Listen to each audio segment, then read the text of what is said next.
Could these two projects completely revolutionize the way the NFT and crypto worlds work?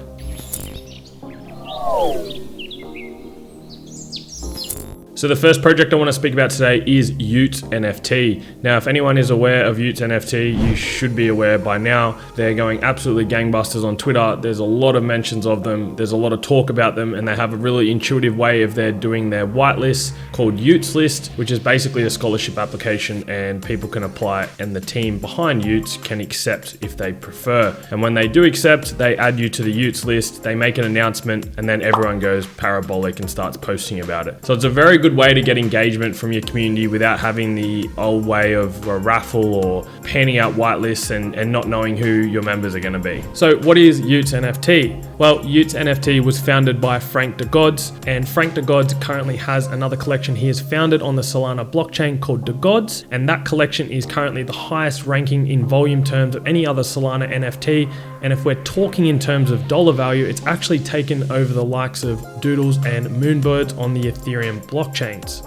Now with the DeGods collection, you're able to stake and earn their native token, which is Dust. Now you would earn about 2.5 Dust per day per token that you owned. In January 2022, there was a bit of controversy around the art. A lot of the holders weren't really happy with how it looked. So Frank and the team decided to upgrade their collection to DeGods. And the way that worked is you're able to pay 1,000 Dust tokens to upgrade your DeGod to a DeGod.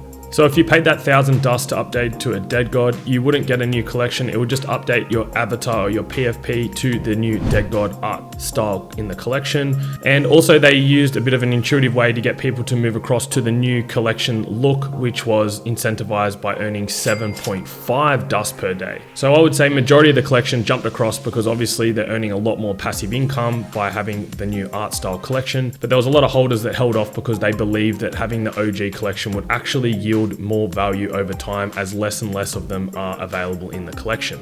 Okay, so now you have a bit of a backstory on DeGods and what Frank has delivered in the past. Let's now move on to Utes NFT. So what the Utes team is looking at delivering is something called the Utes Store. Now the Utes Store is a customized marketplace for traits for the Utes NFT collection.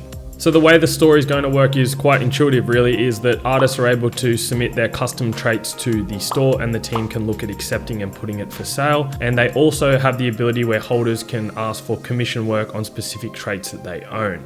So for a quick example of how it's going to work, say for instance I own a Utes NFT and I have a black hoodie, but I don't like the way the black hoodie is just plain. I can go to the Utes store and look for hoodies of that collection that are black and have specific writing on them or something that is a design that I really like. Now, if I like that, I can go ahead and purchase it outright and apply that to my NFT right now, which will not change the metadata, but will just change the look of what that black hoodie looks like in the collection. Or for instance, I might not like the way that the black hoodies are looking in the store and I can go ahead and ask an artist to make me a customized black hoodie. So here's the real interesting part for artists that are submitting traits to the Utes store. They're able to set that price of the individual trait on the Utes store. They're able to set the supply of the trait they want available so they can make it super rare or they can make it even more common. They can sell the entire trait to someone else and they'll have the intellectual rights moving forward for that specific trait. They can collect 5% of the royalties on every sale of that trait moving forward in the collection. And the great thing about this business model is because the Utes team accepts all the traits that are going onto the marketplace, that there will be no copying of their traits or brands or themes moving forward, because any derivatives that are attempted to be submitted to the marketplace, the Utes store just will not accept. And another layer of utility that the Utes team is adding to the collection is the ability to earn tokens every 30 days from being staked. And those tokens you can use to completely switch the colors of your traits over. So from their white paper, for example, say you have a black hoodie and you want to change that to a gold hoodie, you can do that once every 30 days for a specific amount of tokens that they set. And what else I like about it is that you can only stack up to 6 tokens, so 6 months worth of staking. But say for instance, you only use 2 of those tokens and still have 4 remaining, but decide that you want to sell your Ute NFT. Well, if you sell it, it comes with those 4 tokens as well. So the price on the marketplace will obviously be a lot higher for that specific NFT because people don't need to stake for a long amount of time to be able to get those tokens. They have delivered in the past and they continue to deliver into the future. And I see what they're doing is thinking outside the box and doing things different than what has been produced before in the NFT space. So right now, of the making of this video, it's unsure whether the Utes NFT are going to be able to stake and earn dust tokens. And if that is the case, then there is only 33.3 million dust tokens that can be in circulation. And right now, looking at just the DeGods collection, we're looking at about 12 to 24 months time before all the dust is completely depleted. Although I see these as pretty minor issues for the Utes team in general. Obviously, if the staking of the Utes NFT is going to be able to earn them dust tokens, that is going to enhance the rate that the depletion is going to happen. And right now we know that the main reason that people are staking is because they are getting the dust tokens. Now we need to consider what is going to happen once the dust is depleted. Do the team have something in mind? What are they going to do to keep the incentives of staking? So overall, I'm keeping my eye closely on Utes NFT, and I really want to see how this is going to change the NFT space. And we might even see more projects adopt their business model moving forward, and that just means that we're going to have more artists that are going to come on board into the space and be able to freelance into these kind of projects to make trades and be able to earn royalties from that for the perpetual future. All right, legends, so before we take a bit of a dive into the next project that I want to talk about in today's video, please, if you like the content, like, subscribe, hit the notification bell, leave a comment below, or alternatively, you can grab me on the Twitter handle Wamboozled. Your support is very much appreciated and really helps me to be able to continue creating content for you guys in an easy to digest format. Okay, so the next project that I want to talk about in today's video is UseZero.io. Now, if you haven't heard of what UseZero.io is, it is very intuitive in the way it's trying to onboard people into the crypto space.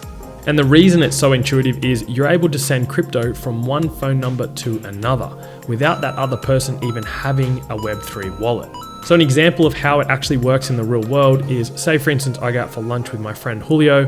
Julio pays for the totality of the meal in fiat, and I say to Julio, no problems, I'm going to send you the equivalent half the meal in Ethereum. So Julio will provide me with his phone number, and I will go ahead and send him, say, 0.1 Ethereum, which he will receive instantly because UseZero will create an account under his phone number, and he has a number of options that he can do with that money. So now Julio is a part of the UseZero platform. He is able to send that money onto another phone number, and if that other phone number doesn't have a UseZero platform, then UseZero will go ahead and create an account for them. Julio also has the option that he can send that 0.1 Ethereum straight to an exchange and to be able to withdraw that into fiat. Now, this is where UseZero makes their money, is that they charge a 0.7% fee if you are withdrawing outside of their platform. Now, the really cool thing about UseZero is when you're sending money within their platform, it is absolutely gasless. And the reason it's gasless and it doesn't cost any money to send within their platform is because all the money is pulled into one wallet. So because the money is pulled into one wallet, the money technically doesn't move. It stays in that one wallet and only moves when you withdraw it from their platform. Now, according to their fact page, UseZero doesn't have access to this wallet. They aren't able to use the funds for any yield investment farming, meaning they're not using your money to be able to make more money. It is literally the money that comes into the platform is in that wallet. So that means that at any time that you want to withdraw, you can withdraw and have access to your money instantly. Now, not much is known about the UseZero team. They're wanting to stay anonymous, and that's according to their FAQ. And if you go into their Discord, there's no information about them.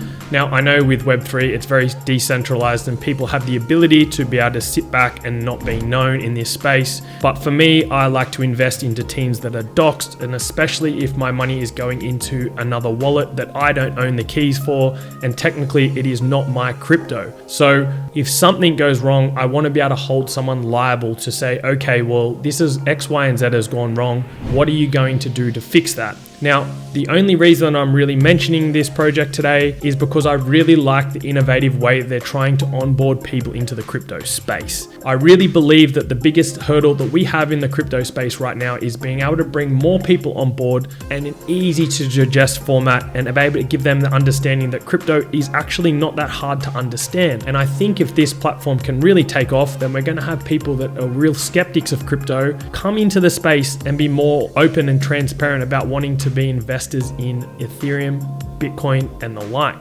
Another concerning factor that I have noted is that all the Ethereum gets pulled into one wallet address. Now, what happens if that wallet is hacked or it's phished and that money is drained from that wallet? Then we need to be able to figure out whether the UseZero team has backing behind it, that they're able to replenish that, or we need to be able to understand what their security is in relation to that wallet. We understand that they don't have access to the wallet, but what can you tell us as the users of the platform that is able to keep my crypto safe? Because as we know, unless it's your keys, it's not your crypto. So we're relying on these people to protect the funds that are in that account, knowing that we can use the platform and it to be as safe as possible. So those are just some considerations to take on board before using the UseZero.io platform. Overall, I think that the whole business model behind them is very intuitive, and if they're onboarding people into the crypto space at an easier to digest format, that is good for everyone investing in the crypto and Web3 worlds. Although I would like to see a little bit more information in regards to the security of the wallet and what they're doing to keep the funds protected. I think that will give more confidence for the people to use their platform, knowing that their funds that they're sending is going to be secured. Legends, again, if you like the content, please like, subscribe, hit the notification bell, and I'll see you on the next video.